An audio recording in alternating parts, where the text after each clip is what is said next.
y a todos, amados hermanos, que están en esta mañana en la casa del Señor. Espero que usted haya traído su libro, o sea, la Biblia, su cuaderno, su lapicero para escribir y aprender. Amén. ¿Cuántos van a hacer eso hoy? Estamos en una hermosa serie que le hemos titulado Diálogos de Amor. ¿Cómo llama la serie? Y ya hablamos en el capítulo 1, y ya hablamos en el capítulo 2, y ya dijimos que este libro se escribe de una forma literaria a manera de preguntas y respuestas. Pregunta al pueblo, Dios responde, Dios pregunta, el pueblo responde, y de acuerdo a cada declaración, sea de Dios o del pueblo de Dios y los sacerdotes, este tema tan hermoso que le hemos titulado Diálogo de Amor, Diálogos de Amor. Y lo que más llama la atención en este libro, como escribió un autor llamado Adam Clarke, él dice que el libro de Malaquías es el libro de las maldiciones de Dios. Y pues yo disiento de este teólogo cuando expresa estas palabras de Dios, no de las maldiciones, aunque habla de maldición. Y dijimos que en los 4 capítulos hay 4 maldiciones, una en el capítulo 1, otra en el capítulo 2, otra en el capítulo 3 y otra en el capítulo 4. Por eso, la muerte y la maldición. ¿Y qué anhela Dios con usted y conmigo? ¿Por qué camino quiere Dios que usted camine? El camino de la vida, de acuerdo a sus principios. Y escúchenme, no es estar bajo el señorío de Cristo. Orar, diezmar, predicar, cantar, servir a Dios, no significa que necesariamente yo esté bajo el señorío de Cristo. Porque puede ser que mi vida la esté viviendo de cualquier manera, aunque venga a la iglesia, aunque sirva, aunque ofrende, aunque diezme, aunque tenga un ministerio. ¿Sí me estoy haciendo entender? Y por eso el libro de Malaquías termina dándoles esperanza al pueblo de Israel que estaban desanimados porque Ageo y Zacarías predicaron profetizando esperanza para Israel en un momento difícil, pero pareciera que no se cumplió la palabra que ellos decían con respecto al amado de las naciones, con respecto al que la gloria mayor del templo postrera será mayor que la primera, ¿sí? Con respecto a lo que ellos decían que vendría el Mesías para hacer. Por eso estaban desanimados y tiene que entrar Malaquías a sacudirlos y a hacerles entender que el día del Señor sí vendrá y que sí vendrá el deseado y que sí vendrá y hará algo especial para aquellos que han esperado, que se han mantenido firmes en Él. En el capítulo número 3, vayamos allá por favor, está la quinta pregunta que le hace el pueblo de Dios al Señor. Leamos todo el versículo, por favor, y aparte de eso, el versículo 7 es el versículo clave de este capítulo número 3. Desde los días de vuestros padres os habéis apartado de mis leyes y no las guardasteis. ¿Qué dice enseguida? Volveos a mí y yo me volveré a vosotros, ha dicho Jehová de los ejércitos. Mas dijisteis. Estamos en Malaquías capítulo 3, verso 8. Mas dijisteis, ¿en qué hemos de volvernos? Noten la pregunta que ellos le hacen al Señor. En el capítulo número 1, ellos le han preguntado al Señor, ¿y en qué te hemos menospreciado? ¿En qué te hemos deshonrado? En el capítulo 2 le han dicho, bueno, ¿y en qué han sido nuestras palabras duras contigo? O sea, haciéndole con sus palabras como cuestionamientos a Dios, preguntándole con respecto a lo que Dios les está diciendo que han dejado de hacer. En el capítulo 1, en el verso número 6, que es el verso clave, está la palabra cuando el Señor le dice a ellos que si yo soy Padre, ¿dónde está mi honra? Y si yo soy Señor, ¿dónde está mi temor? En el capítulo 1 es el versículo clave y las palabras clave son honra y temor. Y en ese capítulo 1, Dios les dice a ellos la razón por la cual ellos le han deshonrado y le han menospreciado. Y la razón como lo hacen es cómo le sirven al Señor. ¿Qué están trayendo? Recuerden que Dios les dice a ellos, ustedes teniendo, y por eso les dice malditos son, porque teniendo machos en su rebaño, me traen lo ciego, lo cojo, lo enfermo, lo defectuoso. Aparte de eso, ellos dicen, estoy fastidiado de servir a Dios. La mesa del Señor es inmunda. Todas esas actitudes del pueblo de Dios es lo que lleva al Señor, como decían ahora 8 días, como a coger la varita del amor y pau, pau, como mencionaba. A corregir, a hacerle sentir que Él es quien. ¿Recuerdan cuál es la palabra, cuál es la firma y sello de todo el libro? Jehová de los ejércitos. Cuando usted viene, el Señor le dice, ¿ha dicho Jehová de los ejércitos? ¿Cree o no cree? Pregunto, ¿cree o no cree?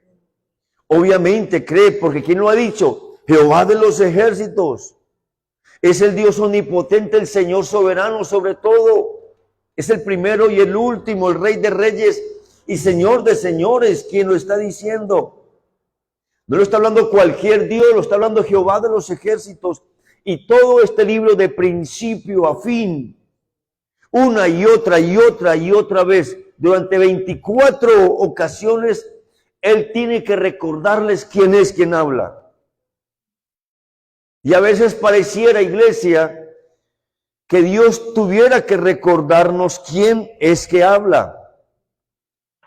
En el capítulo número 2, las palabras claves están en el versículo número 2. Cuando Dios les dice a ellos, ustedes son malditos, y los he maldecido, y voy a maldecir todas sus bendiciones, y aún las he maldecido, porque ustedes no se han decidido. Decídanse por mí. Y esas son las palabras clave del capítulo 2. Ustedes tienen que decidirse. ¿Sí o no? Tienen que decidirse. Y cuando no se deciden, ahí es cuando Dios viene con la varita del amor, pau, pau, y les habla de su infidelidad y todo lo que ya mencionamos. En este capítulo 3, amados hermanos, el versículo clave, el versículo número 7. Desde los días de vuestros padres os habéis apartado de mis leyes y no las guardasteis. ¿Y cuál es la invitación que el Señor hace en este capítulo 3, verso 8? Volveos a mí y yo me volveré a vosotros, ha dicho Jehová de los ejércitos. Y perdónenme la expresión coloquial, estos frescos dicen, ¿y en qué hemos de volvernos?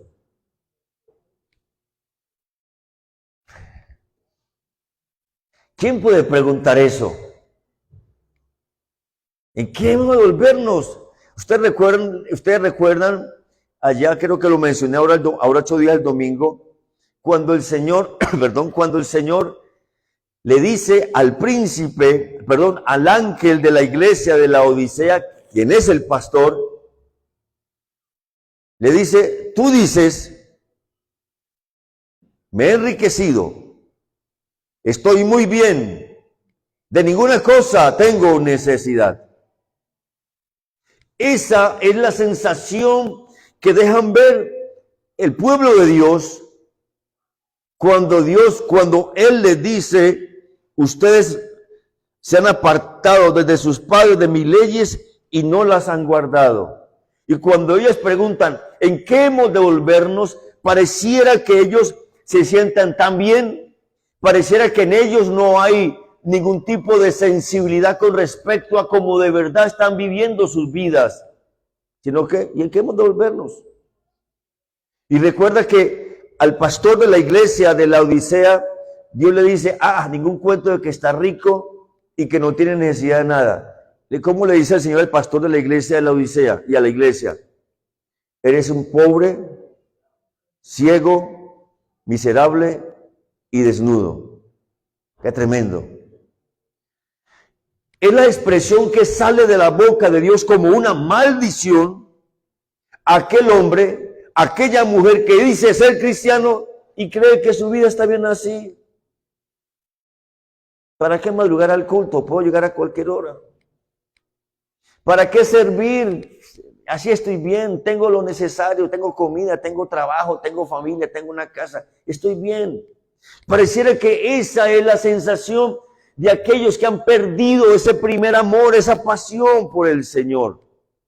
Y por eso el Señor los invita a volverse a Él. Y si ellos se vuelven a Él, ¿qué va a pasar, amados hermanos? Él se volverá a ellos. Por eso, el capítulo número 3 de Malaquías inicia con las siguientes expresiones. He aquí, yo envío mi mensajero, el cual preparará el camino delante de mí. Paremos ahí.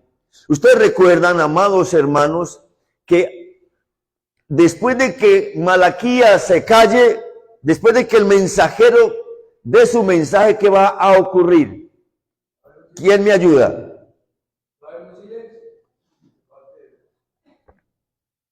Habrá un silencio de parte de Dios por un poco más de 400 años. Dios no volverá a hablar a su pueblo.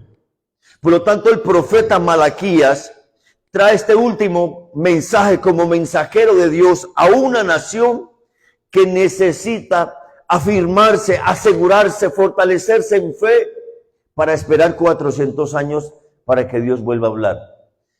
Y por eso en el versículo 1 dice, he aquí, yo envío mi mensajero, el cual preparará el camino delante de mí. Ahora pregunto ahí, ¿cuál mensajero?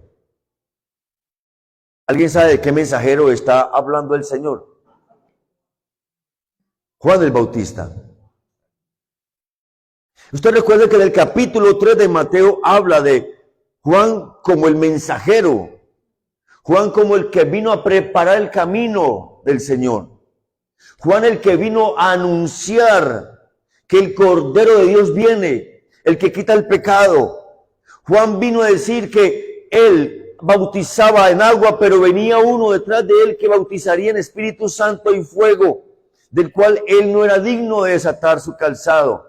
Juan fue el que vino a predicar el evangelio del arrepentimiento y el bautismo. Juan fue el que vino a decir, el reino de los cielos se ha acercado, arrepiéntanse. A eso vino Juan el Bautista, y de ese mensajero es que el Señor está hablando en esta primera frase de ese versículo 1. Pero miren la siguiente parte del versículo 2. Y vendrá súbitamente a su templo el Señor, a quien vosotros buscáis, y el ángel del pacto, a quien deseáis vosotros. He aquí viene, ha dicho, ¿quién? ¿Quién? ¿Quién le está hablando esta mañana a usted, amado hermano? ¿El pastor? ¿Quién le está hablando esta mañana a usted?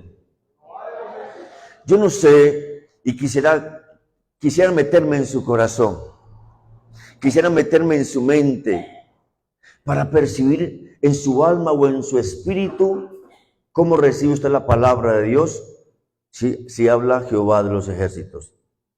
Usted de los que se pone la sombrilla, esto no es para mí. Ustedes de los que es como el torero con la muleta cuando va a torear el toro, ¡ole! Esto no es para usted. Lo que Dios quiere con toda su alma, con todo su ser, es que si habló Jehová de los ejércitos, usted tenga temor, usted tiemble, porque no está hablando cualquier persona. Y es el llamado que él hace en todo el libro. ¿Cuántas veces dice Jehová de los ejércitos? 24 veces Jehová de los ejércitos. Ahora pregunto, aquí habla de otro mensajero. Este versículo 1 habla de dos mensajeros. Ya hablamos del primer mensajero. ¿Cuál es el primer mensajero? El segundo mensajero, ¿quién es? En el versículo 1 hay un mensajero más. ¿Cuál es ese mensajero? Jesús. Jesucristo, en su segunda venida, quien vendrá súbitamente. ¿Por qué súbitamente? ¿Cuándo saben cuándo viene el Señor? Ni los ángeles, ni el Hijo mismo lo sabe. Porque súbito dijo papá Dios, hijo, ya, es la hora, pum, salió. Súbitamente dice que entrará en su templo. Y mire todo lo que va a ocurrir entre el versículo 2 y 3 y 5, perdón, cuando venga este segundo mensajero. ¿Y quién podrá soportar el tiempo de su venida? ¿O quién podrá estar en pie cuando Él se manifieste? Porque Él es como fuego purificador y como jabón de lavadores, perdón.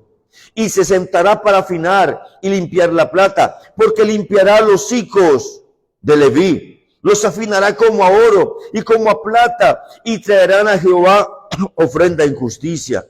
Y será grata a Jehová la ofrenda de Judá y de Jerusalén, como en los días pasados y como en los años antiguos. Y vendré a vosotros para juicio, y seré pronto testigo contra los hechiceros y adúlteros, contra los que juran mentira, y los que defraudan en su salario al jornalero, a la viuda y al huérfano, y los que hacen injusticia al extranjero, no teniendo temor de mí. ¿Quién dice? Haga por lo menos así, uy, Señor. Uy, Señor, es que a veces siente uno, cuando uno se mete en el texto, yo no sé si ustedes han podido leerlo, el libro durante esta semana y estudiarlo, cuando uno se mete en el texto y comienza a percibir la voz de Dios, comienza a escuchar en el Espíritu su voz y a leer letra por letra lo que dice aquí, oiga, de verdad se le despierta a uno de temor reverencial y uno escucha esa expresión Jehová de los ejércitos, como que, hombre, hay algo aquí interno que me provoca necesidad de hacer algo, de arrepentirme, de cambiar, de mejorar, porque se está hablando el Señor. Eso va a ser ese segundo mensajero en la segunda venida. Ya ustedes conocen de eso, hemos hablado bastante de la segunda venida en la iglesia. Vamos al versículo número 6. Porque yo, Jehová, no cambio. Por esto, hijos de Jacob, no habéis sido consumidos. ¿Aquí cuántos hijos de Jacob hay? Bueno, literalmente no somos hijos de Jacob, pero por descendencia de Judá, hijo de Jacob, ¿viene quién? Nuestro Señor Jesucristo. O sea que espiritualmente somos hijos de Jacob. Y el Señor le dice a ellos, porque yo, Jehová, no cambio. Por esto, hijos de Jacob, no habéis sido consumidos. Miren, hermanos, quiero que lo entendamos de esta manera. Usted y yo estamos acá en la iglesia hoy porque no hemos sido consumidos, porque Él no ha cambiado. Usted, a pesar de su desobediencia, de su indolencia, de su pereza, de su manera de servirle a Dios, de su manera de responder a su llamado, independientemente de sus actitudes incorrectas, Él no cambia y le sigue amando. Porque si Él cambiara, ¿qué pasaría con usted y conmigo? Ahí está, no han sido consumidos y yo le doy la gloria a Dios. Porque es por su misericordia que estoy vivo todavía, a pesar de mis pecados, a pesar de mis faltas. Él sigue amándome. ¿A cuánto lo sigue amando el Señor? Amén.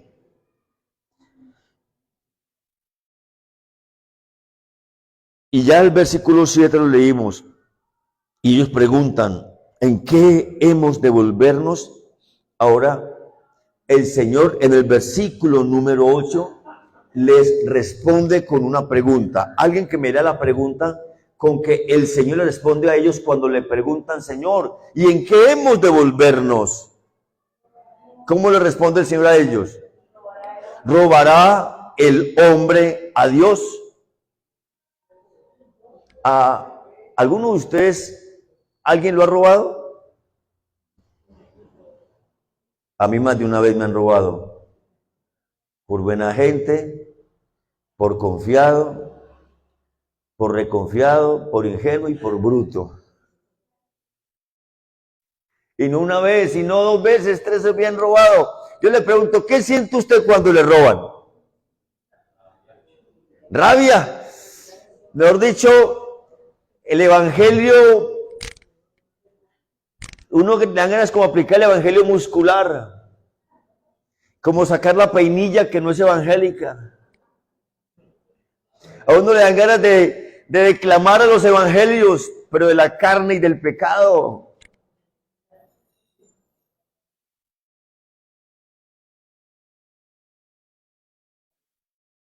O cuando usted robó a alguien, ¿qué le pasó?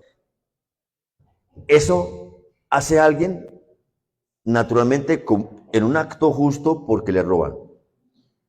Un acto justo de alguien que roba es que se va para la cárcel y le coloca una sentencia, ¿verdad que sí? Pues Dios, ¿tienes que estar hablando, amados? Jehová de los ejércitos dicen, ustedes me han robado. En el verso 8. Y estos hombres y mujeres, esta gente, pero no olvide que le está hablando a quiénes, principalmente a los sacerdotes, le dicen al Señor con esa desfachatez, ¿y en qué te hemos robado? Y Dios, como es aquel que le dice desde el versículo número 1, si yo soy su Dios, ¿dónde está mi honra? Si soy su padre, ¿dónde está mi honra? Si soy su Señor, ¿dónde está mi temor?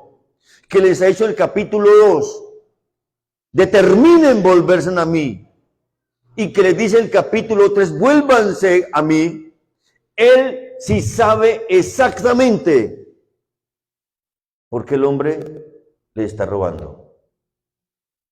Desde el capítulo 1, en otras palabras, le dicen, ustedes me están robando,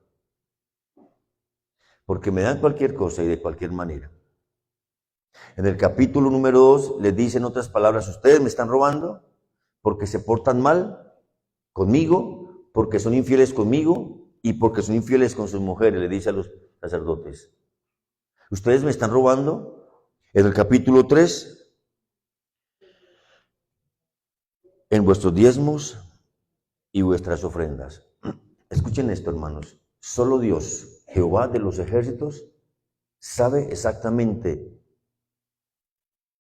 que la razón por la cual un hombre o una mujer que no se ha vuelto a Dios realmente es porque le está robando.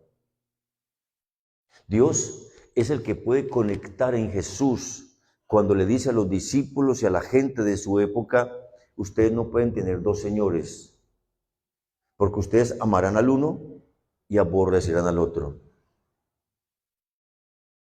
Jesús le dice a los discípulos y a la gente de su tiempo y les habla con respecto a las finanzas y con respecto a dar, con respecto a las ofrendas. Y ve una mujer en el templo quebrantada, dando una blanca, una moneda que era lo necesario para un alimento del día. Y le dice a ellos, mire, ellos han echado lo que les sobra, pero yo he echado todo lo que tenía. Esa ofrenda es la que es recordada delante de Dios. Jesús, cuando trae el reino de los cielos a la tierra, pone en el corazón de los creyentes de esa época, pero también de los judíos, ¿sí?, el valor real del diezmar. Porque estos estaban diezmando, pero están robando a Dios. Parece incongruente. Porque los sacerdotes, escribas y fariseos de la época de Jesús estaban diezmando, pero estaban robando a Dios. Jesús les dice a ellos en Mateo 23 y en Lucas 14, ustedes diezman la menta, el eneldo, el comino, ustedes son tan minuciosos para diezmar. Y no los está juzgando porque diezman, les está juzgando porque se roban lo más importante, un corazón amante, un corazón servicial, un corazón misericordioso para ayudar a los pobres y necesitados. Aquí el asunto no es si se diezma o no. Aquí el asunto es cómo se diezma. Y por eso Jesús dice, ustedes me han robado en vuestros diezmos y vuestras ofrendas. Y el versículo 9 les da el pau por robarle al Señor. Malditos sois con maldición, porque vosotros, la nación toda, me habéis robado. Permítame, yo leo unas expresiones que encontré de un autor hablando acerca de esta pregunta, ¿robará el hombre a Dios? Amados, es una pregunta de asombro. Hombre, cuando yo amo a Dios verdaderamente, yo le puedo robar a mi esposa, pero no soy capaz de robarle a Dios. Yo soy capaz de robarle a mi papá, a mi mamá, pero no me atrevo a robarle a Dios. ¿Sí me hago entender? Una cosa es robarle al hombre, otra cosa es robarle a Dios. Y quien se atreve a robarle a Dios, definitivamente su corazón, definitivamente está muy lejos de Dios. Y por eso es que Él dice, acérquense a mí, vuélvanse a mí. Y escribe este autor diciendo acerca de ese asombro de lo que le produce al Señor esa pregunta. Dice, asombro porque es una cosa muy retadora de hacer. Asombro porque es vergonzosamente desagradecido el que roba a Dios. Asombro porque es insensatamente autodestructivo. Asombro porque ciertamente será castigado. Es lo que escribe este autor con respecto a aquel que se atreve a robarle a Dios. Ustedes, amados hermanos, ¿saben qué es el diezmo? ¿Alguien sabe qué es el diezmo? ¿Saben qué es el diezmo? Es el porcentaje de un 10% de aquello que usted recibe de Dios. Algunos creemos equivocadamente que le damos a Dios el 10 y el 90 es mío. No, el 90 no es mío, el 90 también es de Dios. Porque del Señor la tierra, su plenitud, el mundo y los que en él habitan. Por lo tanto, yo le doy a Dios el 10%, pero el 90% también le sigue perteneciendo a Dios. Por lo tanto, ¿cómo debo administrar el 90%? Con la honra debida y con el temor debido.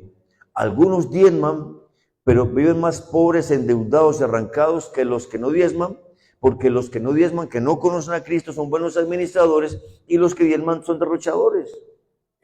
¿Sí me están escuchando?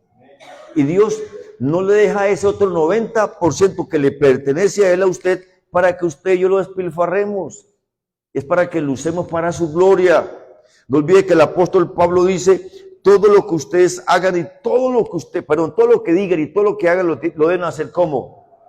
Para la gloria de Dios y no para los hombres. Ahora, por favor, los que ya recibieron la prima o los que no la han recibido, no se enloquezcan.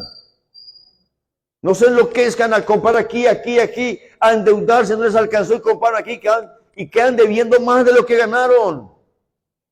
Amados, administren para la gloria de Dios, denle a Dios el 10% de su prima, pero ese 90% administrenlo para la gloria de Dios. No compren desaforadamente.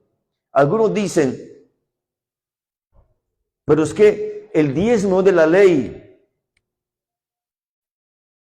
Y como lo respondí en algún momento en estos días a un hermano, mi hijo, dele vergüenza a usted todavía pensar tan arcaicamente lo que está diciendo que el diezmo de la ley. ¿Dónde leyó usted que el diezmo de la ley? Pastor, en la Biblia está en Malaquías. ¿Y quién dijo que Malaquías es de la ley? Malaquías no es ley. Malaquías es profeta. Segundo, la ley, el diezmo no nació en la ley. ¿Dónde nació el diezmo? Espera, hermana, no se me adelante. Amor, dígale que se va. ¿Dónde nació el diezmo? En Leví. ¿Quién es Leví? El sacerdocio que Dios estableció para ministrarle a él, para servirle. Ahí nació el diezmo desde la ley. Pero el diezmo no nació en la ley. Quiero que vayamos a dos textos, por favor. Alguien búsqueme Génesis capítulo 14, verso número 18. Génesis 14, verso 18 al 20.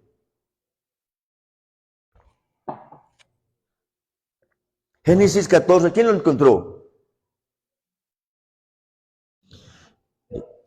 Por favor, léelo.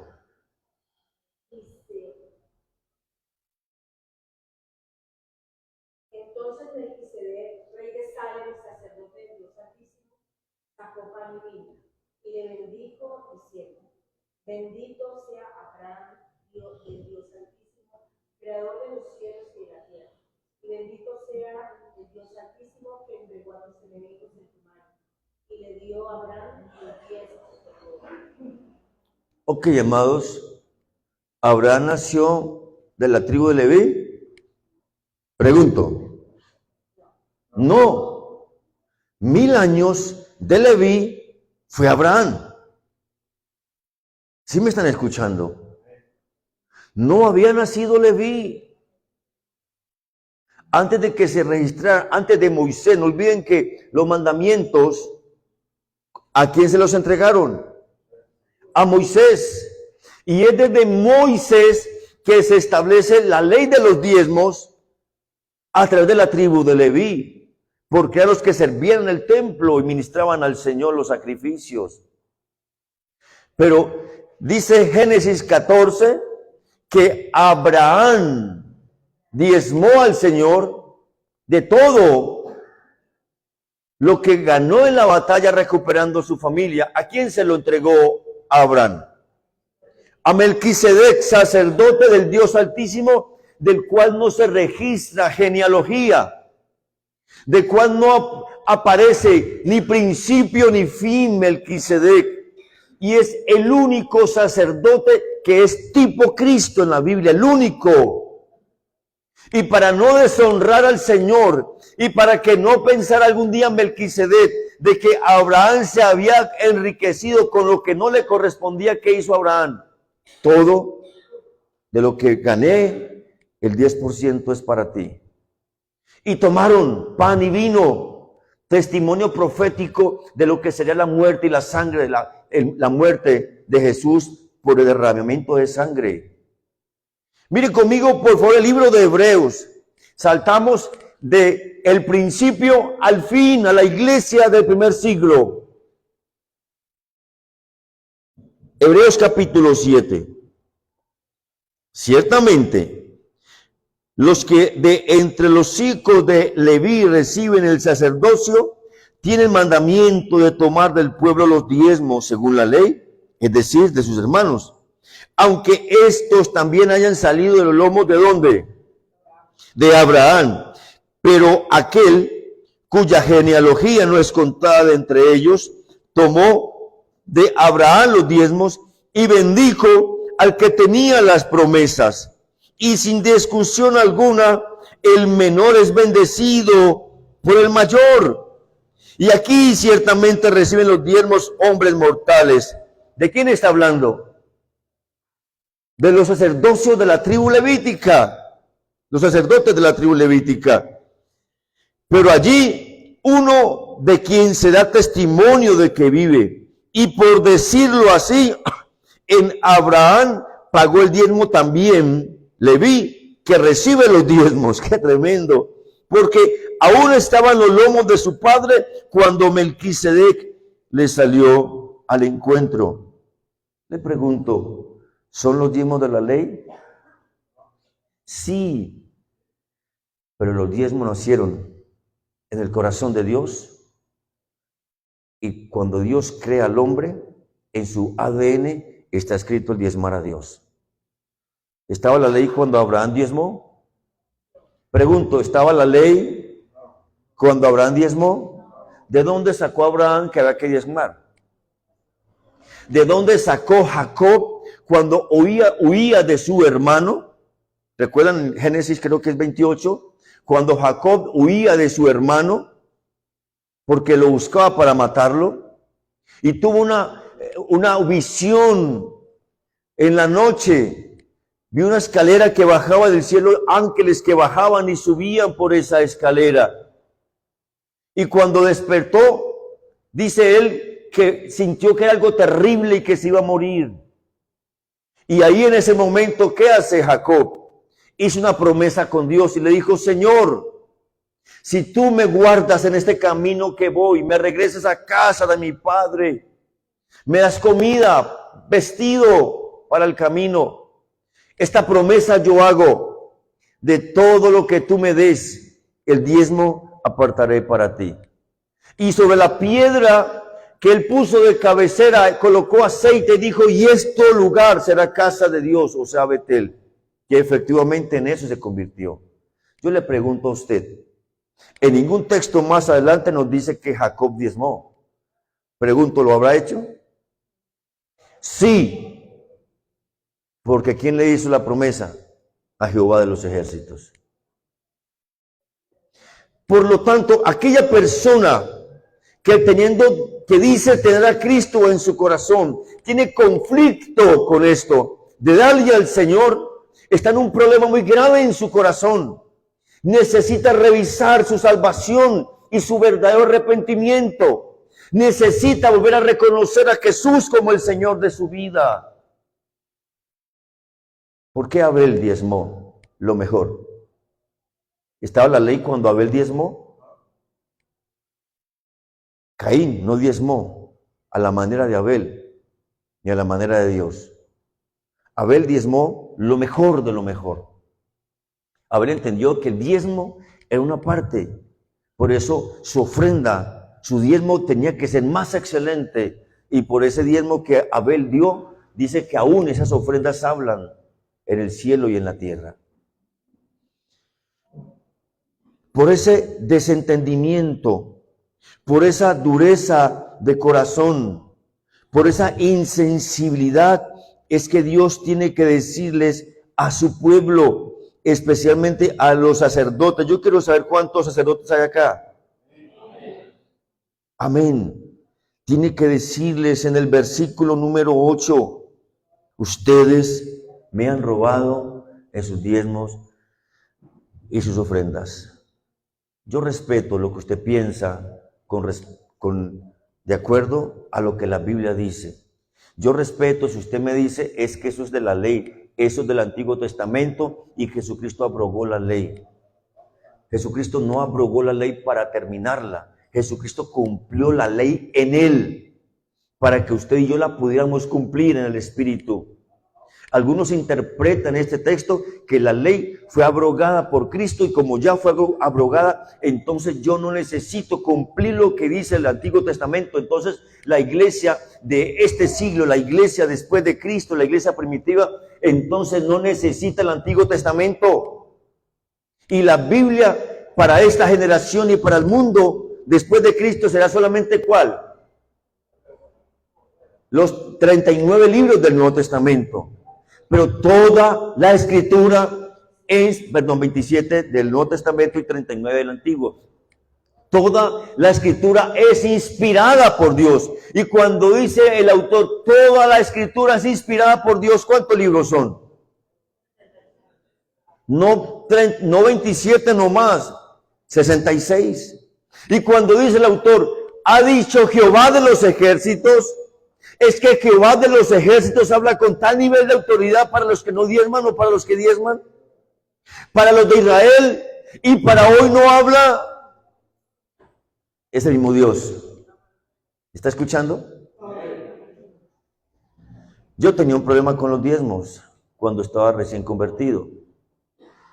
Porque me parece una injusticia que hubiese tanto pobre, tanta gente necesitada y yo dándole la plata al pastor. Ese era mi concepto. Hasta que entendí lo que dice el autor. Pero seguía con dureza en mi corazón, porque ¿saben qué hacía yo? Puse en práctica el texto que dice, no sepa a tu izquierda lo que hace a tu derecha. Ponía la plata en el sobre y que no se dieran cuenta quién era el que había diezmado. Y como ya estaba liderando jóvenes, algún día la persona tesorera le pasó el informe al pastor que Juan Carlos, el líder de jóvenes, no estaba diezmado. Era presidente de jóvenes de la sociedad juvenil. no estaba diezmando. Entonces el pastor me llamó algún día a arreglar cuentas, me dijo, hijo, o sea, como ya está sirviendo, y me explicó con ese amor, con ese respeto, con esa sabiduría, que no, pastor, yo sí estoy diezmando. Hijo, pero es que no aparece reportado. No, pastor, es que la Biblia dice esto y dice aquello. Entonces, él me explicó con esa misma sabiduría y amor que debía hacerlo por orden, porque Dios es un Dios de orden. Segundo, debía hacerlo por buena administración, porque la iglesia tiene una administración, tiene un tesorero, tiene unos libros, una contabilidad, y que lo que ingresa por diezmo debe ser registrado. Ya, pastor. Y a regañadientes lo obedecí. Y nunca he dejado de hacerlo.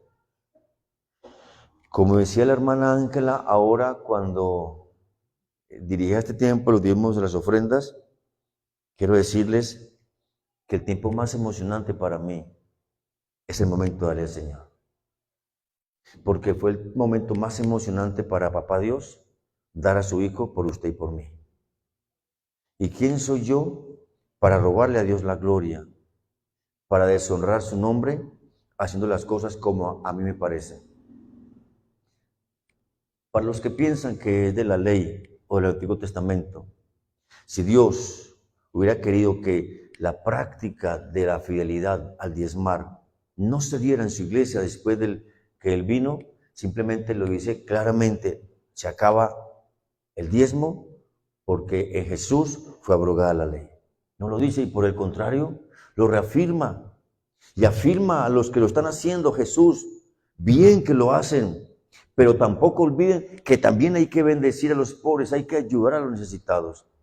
Porque algunos dicen, no, mi dinero es para los pobres, está bien que le dé a los pobres, pero dándole a los pobres no se le olvide que lo más importante, ya que primero tiene que darle antes que a los pobres, ¿a quién es? A Dios.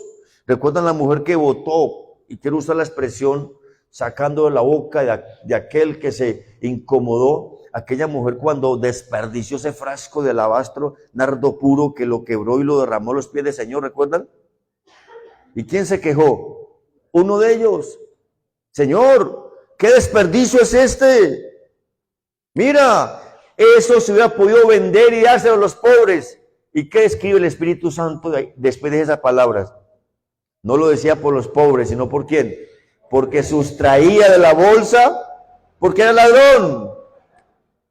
¿Qué es lo que le dice el Padre, Jehová de los ejércitos, a su pueblo? Ustedes me han robado. ¿Y qué le responde Jesús? Déjala.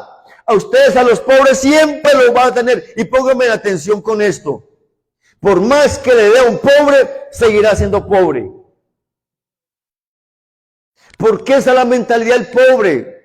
Depender, que le den manutención, que le estén dando. Esa es la mentalidad de este mundo. Que el pobre siga siendo pobre y el pobre seguirá siendo más pobre y el rico seguirá siendo más rico porque le quita a los pobres, aunque le da a los pobres. ¡Qué contradicción! Claro, es una contradicción. Ella ha ungido mi cuerpo para mi sepultura y eso no será olvidado. Y quiero terminar, amados hermanos, como Él es, con bendición. Verso 10. Traed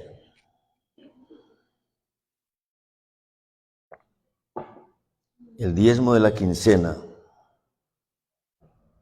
el diezmo del mes, el diezmo de la cosecha nomás. ¿Qué dice ahí? ¿Qué dice ahí, hermanos? ¿Qué dice ahí? No escucho, no leo bien. ¿Cuántos? Todos los diezmos. Si usted, por favor, tome esta cita, por el tiempo no la voy a leer porque hemos enseñado mucho sobre esto. Deuteronomio 14, 28 al 29. Usted va a encontrar en Deuteronomio, en ese capítulo 14, básicamente todo lo concerniente a los diezmos, el qué, el cómo. Bueno, no voy a leer más ahí, pero sí voy a ampliar. Dice en Deuteronomio 14, diezmarás indefectiblemente de todo. ¿De qué? ¿De qué? Todo. En otras palabras, para su pueblo, cuando usted lee Deuteronomio, le habla diezmos del campo, de las cosechas. Le habla diezmo de los animales. Le habla de los diezmos de todo. Y si alguno tomaba el diezmo y no lo traía, cuando lo iba a pagar, ¿cuánto más debía poner? El 20% de lo que había tomado. Eso decía la palabra del Señor para aquellos que no obedecían o tomaban lo del Señor. Y el Señor es claro cuando dice en todo. Yo solo le pregunto, ¿usted diezma de todo? ¿Usted lo sabe? ¿Diezma de todo? Y le voy a colocar preguntas. Usted tenía una bicicleta y la vendió. ¿Diezmó de esa bicicleta? Tenía una moto y la vendió. ¿Usted diezmó de esa moto? Tenía un carro y lo vendió. ¿Diezmó de la venta de ese carro? Tenía una casa y la vendió. ¿Diezmó de la venta de esa casa? Usted le dieron una bonificación en su empresa, su negocio, ¿diezmó de esa bonificación especial? Usted le llegó una bendición por ahí, ¿usted diezmó? Algunos pensamos que el diezmar es solamente de aquello que me gano por trabajar, por matarme 8 o 10 horas en el día. No, Dios no dice que usted diezme de lo que recibe como pago de su salario. Dios dice que usted le debe diezmar de todo. Porque cuando usted le diezma de todo, es bendito por el Señor. ¿Usted cree eso o no cree eso? Yo sí lo creo porque lo he practicado. Hermanos, como familia hemos tomado la decisión de no fallarle a Dios con nada, porque es un privilegio. Como dice 2 Corintios 9 que la hermana leyó, cuando demos al Señor, ¿cómo hay que hacerlo? Con gozo, no por tristeza. Ponga aparte, determine cuánto lo que usted le va a dar al Señor y tráigalo con alegría, porque Dios ama al dador alegre. Nosotros hemos decidido de todo lo que Dios nos dé, darle a Dios. Y me encanta darle a Dios, y no lo digo por ufanarme, no, es parte de mi corazón, de nuestro corazón, aún darle a Dios el 15 y a veces hasta el 20%, porque sé quién es Dios. Porque sé que Él es el dueño, porque sé que Él no va a faltar con nada, porque sé que Él es quien me bendice. Porque sé que Él es quien tiene lo que yo necesito. Por eso Jesús dijo, ustedes no se preocupen por comer o por beber o por vestir. Ustedes preocúpense por buscar el reino de Dios y toda su justicia. Y todas esas cosas van a ser añadidas. Yo le pregunto, ¿hasta dónde usted quiere ser bendecido? ¿Hasta dónde? ¿Qué impacto quiere causar en sus hijos, en sus futuras generaciones? ¿Usted cómo quiere que su generación, sus hijos sean benditos, sean prósperos? Asimismo, sea usted fiel con Él. Porque en la medida que usted es ingrato, tacaño o deshonesto y robe a Dios, es lo que usted está sembrando para sus hijos. Usted tiene hoy, pero usted no sabe qué va a pasar mañana. Usted tiene comida hoy, trabajo hoy, casa hoy, familia hoy, pero usted no sabe que quien tiene su vida en sus manos y que gobierna todo es Jehová de los ejércitos. Y es lo que Él le quiere ayudar a hacer entender a ellos. No confíe en su fuerza. No confíe en que tiene una buena casa. No confíe en que tiene un buen trabajo. No confíe en que tiene salud. Porque dice el profeta Jeremías, Dios a través del profeta Jeremías, maldito es el hombre que confía en el hombre y pone su brazo como su soporte. No, si usted tiene, dele gloria a Dios. Si no tiene, dele gloria a Dios. Pero lo que usted sí tiene que hacer es ser fiel con Él. Porque usted no puede decir, soy hijo de Dios. Dios me perdonó, Dios me amó, Dios me salvó, Dios dio su vida por mí. Y soy tan deshonesto y tan injusto de robar a Dios. ¿Quién soy yo para robarle a Dios? Hombre, róbele a su papá, pero no le robe a Dios. Usted le roba a su papá y lo mínimo que tiene es una pela, pero usted le roba a Dios y usted se encarta con Dios. Por eso Él le dice hoy, Vayamos a Malaquías para que terminemos. Traed todos los diezmos al alfolí y haya alimento en mi casa. Y probadme ahora en esto, dice Jehová de los ejércitos, si no os abriré las ventanas de los cielos y derramaré sobre vosotros bendición hasta que sobreabunde. ¿Sabe qué pasaba en tiempos de Ageo? Templo construido, pero no había sacerdotes sirviendo, porque el pueblo de Dios se había endurecido tanto que habían dejado de diezmar, y como habían dejado de diezmar, no había comida para los sacerdotes. Piensen esto, piensen que esta iglesia sean 150 personas, y que todos digan, bueno, como eso de la ley mosaica, como eso fue abrogado por Dios, no vamos a diezmar todos. ¿Qué creen que va a pasar en la iglesia? Hermanos, ¿qué creen que va a pasar en la iglesia? Hay que cerrarla, porque hay que pagar servicios, hay que pagar arriendos, hay que pagar salarios, porque hay que pagar aquí, hay que pagar aquí. Y si no hay ingresos, que la iglesia sostiene con los diezmos, porque fue lo que Dios estableció. Los sacerdotes tenían que irse a coger café, a hacer cualquier otra cosa, porque el pueblo no estaba siendo fiel ni honesto con el Señor. Pues es lo mismo que Dios le dice nuevamente a ellos casi 50 años después. Traigan todos los diezmos al alfolí y haya alimento en mi casa. Usted podrá pensar, y alguno podrá tener este pensamiento, es que para que el pastor se enriquezca, sí, es un buen pensamiento para usted. No es la voluntad de Dios que yo me enriquezca con los diezmos suyos. Es la voluntad de Dios que los sacerdotes vivan bien, tengan bien, estén bien económicamente. Porque la bendición, ¿de dónde viene? Pero usted tenga un sacerdote con zapatos rotos, aguantando hambre, ¿cómo cree que es la iglesia? Así va a ser la iglesia. Y por eso Dios dice esta mañana, a través de su palabra, pruébenme. ¿Qué es lo que dice el Señor? Díganlo. Pruébenme. ¿Dice quién? Jehová de los ejércitos. Si no, os abriré las ventanas de los cielos y derramaré sobre vosotros bendición hasta que sobre y abunde. Reprenderé también por vosotros al devorador y no destruirá el fruto de la tierra, ni vuestra vida en el campo será estéril. ¿Dice quién?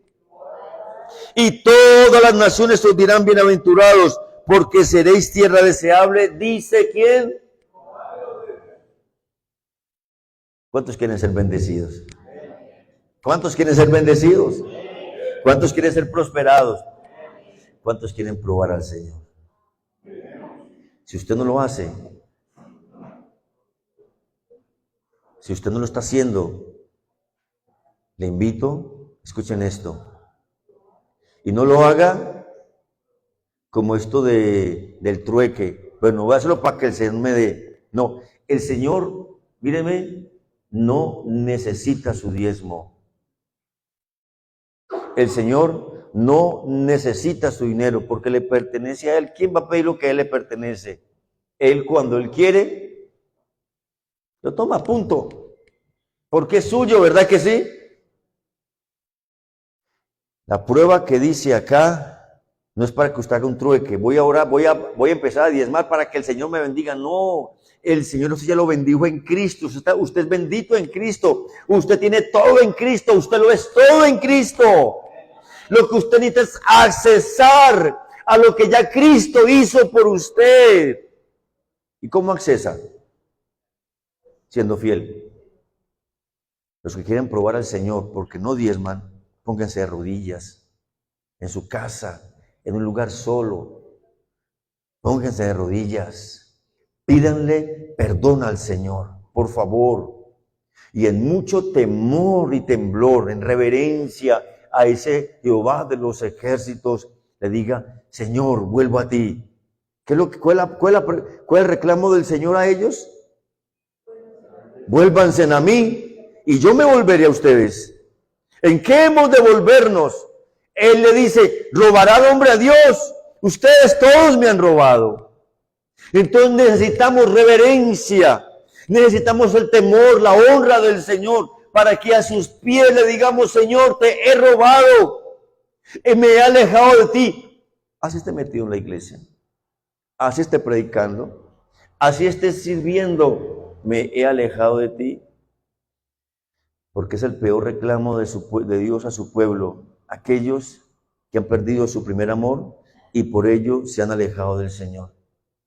Y por ello no diezman, y por ello no sirven, y por ello no oran, y por ello no dan lo que deben dar al Señor con su vida. Prueben al Señor para que vean si no abro las ventanas de los cielos y derramo sobre ustedes bendición hasta que sobre y abunde. Y les da la ñapa y voy a reprender por ustedes el devorador, sus maticidas, plaguicidas, todas esas idas no les sirven para nada, pero yo soy el mejor antídoto para las plagas. Yo reprendo al que se devora las cosechas. Yo soy quien abro las ventanas de los cielos para que la lluvia descienda y haya cultivos. Yo soy quien cuido, yo soy quien protejo. ¿Me están escuchando, iglesia? Y no solamente eso, ustedes van a convertirse en gente tan importante, en gente tan deseable, en gente que los demás los miren y digan, qué bonito, qué rico ser como este o como aquel. Yo quiero eso, mis amados hermanos. Y alguien dijo por ahí, la envidia es mejor despertarla que sentirla. Sí. Yo no me voy a hacer pobre porque usted no quiere diezmar, porque usted dice que como los diezmos el pastor se los come, por eso es que el pastor vive tan bueno. Yo no me voy a hacer pobre por eso. Usted seguirá siendo pobre acá y pobre acá. Yo seguiré siendo bendecido por el Señor. Y no significa que no haya aguantado hambre, que no hayamos pasado momentos tan duros en nuestra economía, de tanta aflicción en la parte económica. Y no significa que Dios no nos haya formado en el desierto para fortalecer nuestra fe, nuestra confianza en Él. Sí, no una vez, muchas veces, mucho tiempo. Pero hemos aprendido dependencia, confianza, hemos tenido fe, Él nos ha prosperado, nos ha bendecido. Y anhelo, en estos días, el viernes que estuvimos aquí con los pastores de la ciudad, les hicimos una cenita navideña de despedida. Y ahora 15 días, unos pastores de la Bautista, del pastor nuevo que tenemos, vinieron y buscaron un lugar para hospedarse. Y si Dios nos ha dado, ¿por qué no bendecirlos? Los pudimos llevar a un lugar tan bonito como el Paraíso para que se hospedaran. Yo lo hago para que ustedes lo sepan, no. Yo necesito ser bendecido. Y volviendo al tema del viernes, yo decía, Señor, regálanos recursos para bendecir a estos pastores con regalitos de fin de año. Y si Dios nos lo da, amén. Voy para el Chocó el viernes, si Dios lo permite. Gracias por todos los que ya trajeron regalos y han empezado a sembrar. Pueden traerlos a la oficina. Ustedes no saben lo que para mí significa. Y para mí no es gasto, es invertir en llevar a esa gente tan necesitada y tan pobre. Ahí es donde se ve el cumplimiento de la palabra del Señor. Algunos ni para diezmar le alcanza, mucho menos para sembrar para otros, porque solamente piensan en su estómago, como el apóstol Pablo decía, su Dios es el vientre. Solamente piensan en los juguetes para sus hijos, en la comida para su casa, en el vestido para su familia. Pero se les olvida que Dios piensa en todos, que Dios piensa en los niños, que Dios piensa en las familias, que Dios piensa en los necesitados. Entonces, ¿para qué las riquezas? ¿Para qué las riquezas? Yo le pregunto. ¿Para qué aquí dice que Dios, si yo diezmo, me va a bendecir y va a derramar sobre mi vida bendición hasta que sobreabunde? ¿Para qué sirve eso? ¿Para yo hacerme más grande? ¿Para que usted sea más orgulloso? ¿Para que tenga un más grande carro, más casas, más fincas? ¿Para que usted tenga y se extienda y tenga? No, Dios no le da a usted eso. Para eso. Dios le da bendición hasta que sobreabunde para que siga dando. Un día Dios puso una palabra para mí, profética, y esa palabra la ha reproducido, y no se imaginan las personas en quienes he reproducido esa palabra profética, cómo las ha prosperado el Señor. Hace mucho tiempo, en un momento de mucha necesidad, alguien tomó mi mano y me dijo, dame tus dos manos. El Señor te dice, yo pondré aquí en abundancia, pero lo que pondré en abundancia no será para ti, lo vaciarás en otra mano. Y cuando tú lo vacíes, pondré más abundancia. Y cuando ponga más abundancia, lo vaciarás y lo entregarás en otras manos. Y cada vez que tú hagas este ejercicio de recibir en abundancia y de dar en abundancia, yo seguiré dando en abundancia y nunca voy a parar. Y creo que es el principio de la siembra y la cosecha. Dios me da en abundancia porque soy fiel. Porque Él quiere que yo siga siendo fiel y de en abundancia. Cuando usted puede lograr volverse al Señor, como dice la palabra, como Jehová de los ejércitos habla, entonces Él se volverá a usted y bendecirá su tierra, su casa, su familia, le restaurará, le bendecirá. Y si aún no se siente usted así, confíen en el Señor, que Él ya lo va a hacer, que Él pronto lo responderá, que Él pronto abrirá esa ventana de los cielos, que ya la bendición va a comenzar a caer hasta que sobreabunde, que ya usted va a ver cómo su negocio, su empresa, su profesión va a comenzar a ser bien lucrada. Yo confío en eso, hermanos, y yo creo en eso. Póngase sobre sus pies, por favor.